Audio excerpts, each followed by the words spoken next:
So Gavin Newsom decided that he was going to sue the Trump administration because of these tariffs on behalf of the 40 million Californians.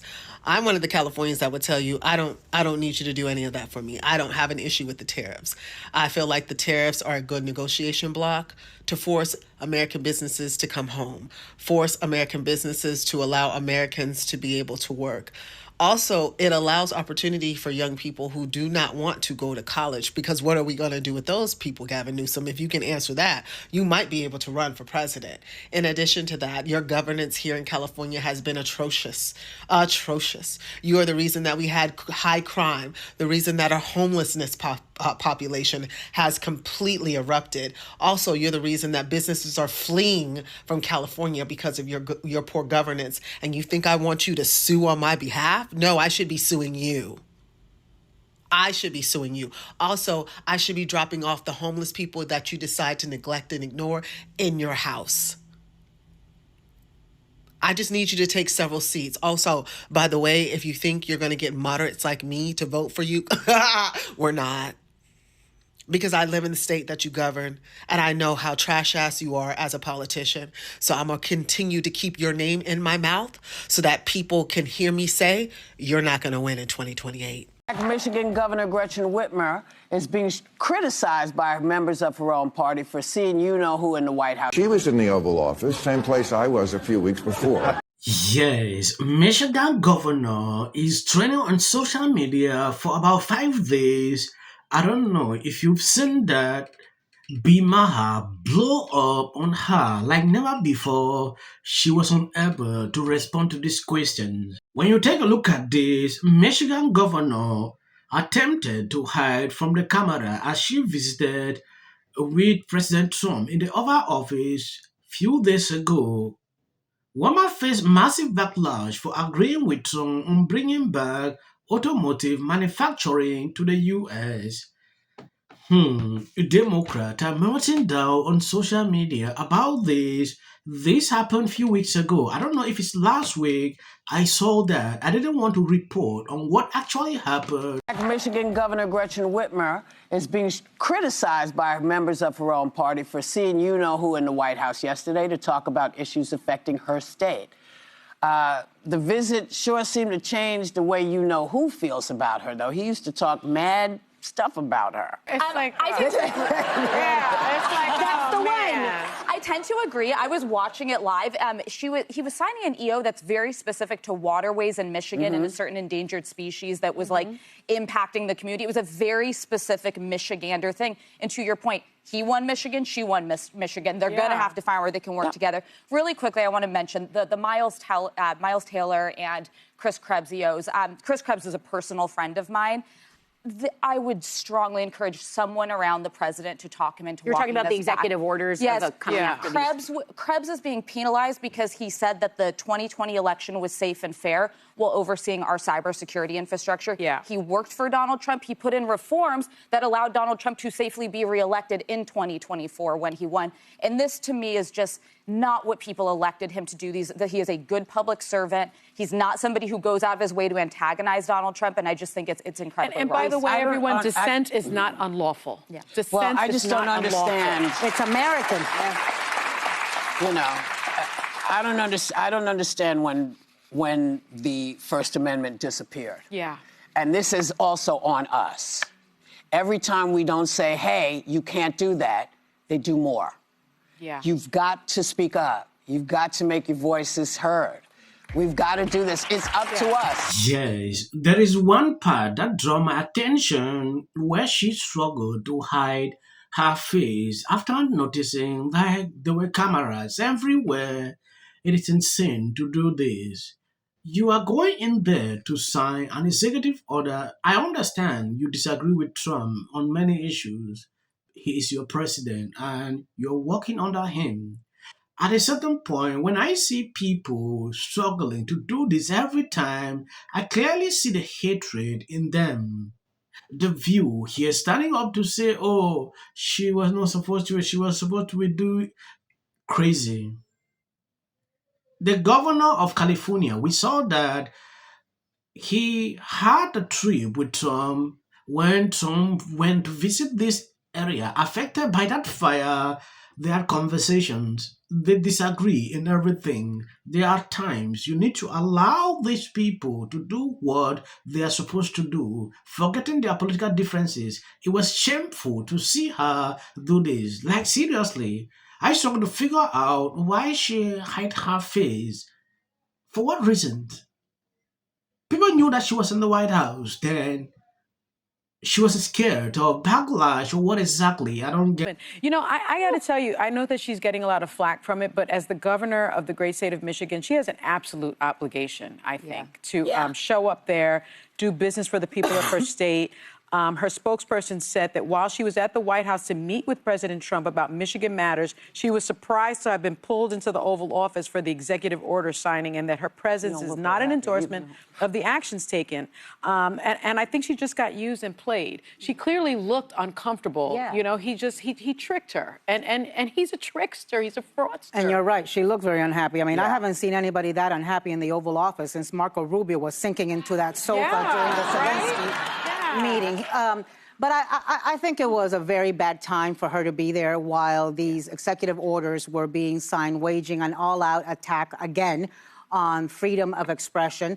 These are executive orders weaponizing the Department of Justice to go after former employees of Trump's first term that spoke up against him. And I kept saying during the campaign that it was very ironic to me that that Trump and Republicans were always saying that Democrats were communists and socialists. Look, I fled Nicaragua.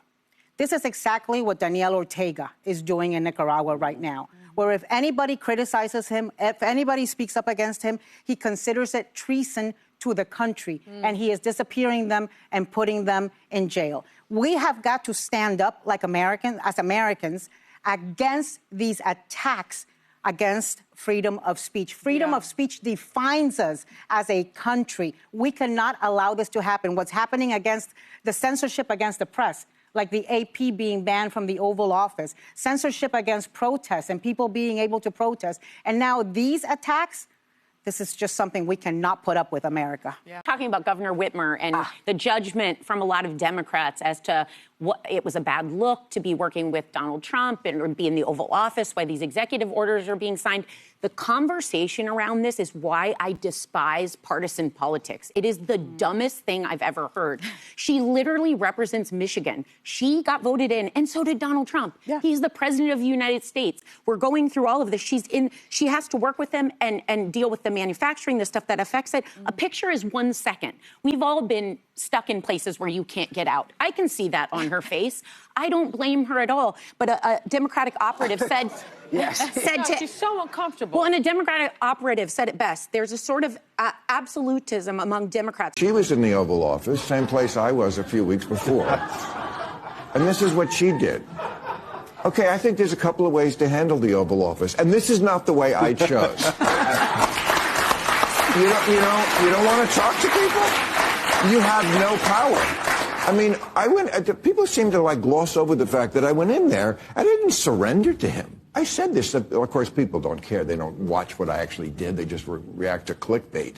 But I went in there and I said to his face, "You're scaring people." Yes, there was no trick here. I didn't see how Trump tricked her in.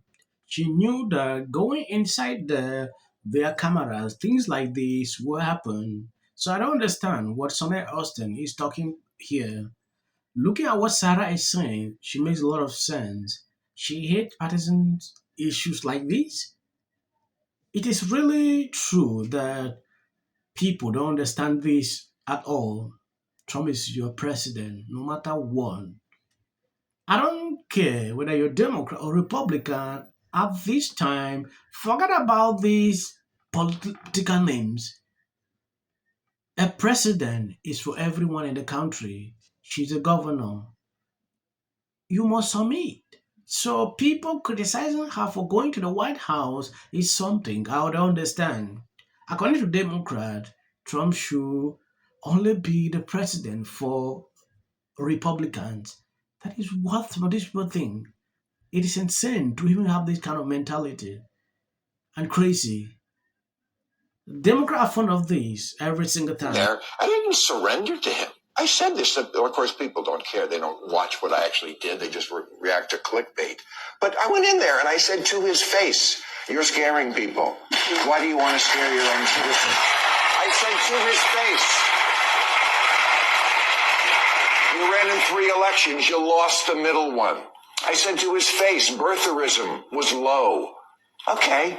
I'm glad that I was able to go and do that, got a seat at the table. Because again, what else do you have? You have no power. So this idea that, and he's going to be there for another 4 years. That's a long time to hold your breath. Well, and it's a long time to hold the thing up in front of your face, let me tell you. I think that is why Governor Whitmer went to the White House. She went there to take care of the business of the people of Michigan. You have to. And that's what she did. And so then what happens is she gets basically ambushed by the President of the United States, who pulls her into a press conference that she's not. Yes, what annoys me with what they're saying here is the fact that they continue to like the president ambush her. I didn't see that. It didn't happen. So people continue to push this narrative. They are insane. Thank you guys for this video, sharing out my videos. God bless you abundantly. And please, if you see any clips after this, that is just for YouTube algorithm. Rollerblade into work every morning. I get my short shorts on and Ridiculous. A certain amount of cult followers for anything, and then the Registration Act is. Thank you guys for this video, sharing out my videos. God bless you abundantly. Please share the video. If you see any clip after this, know that it is for the YouTube algorithm. Generally called insider trading, and that would ordinarily. I know better than anybody. Forget about the economists who know better. Forget about people who know history.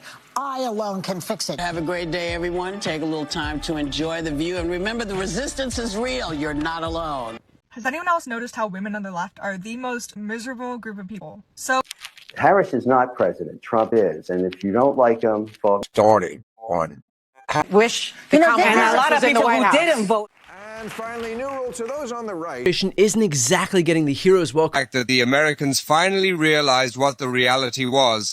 This is a Fox News alert, a crushing blow for Democrats who had hoped against hope. Brad Schimmel, that has included Elon Musk pouring tens of millions of dollars. I think you saw a repudiation of the fact that. Do you think the Republican takeaways tonight are going to. The margin right now, Randy Fine. Everybody, he had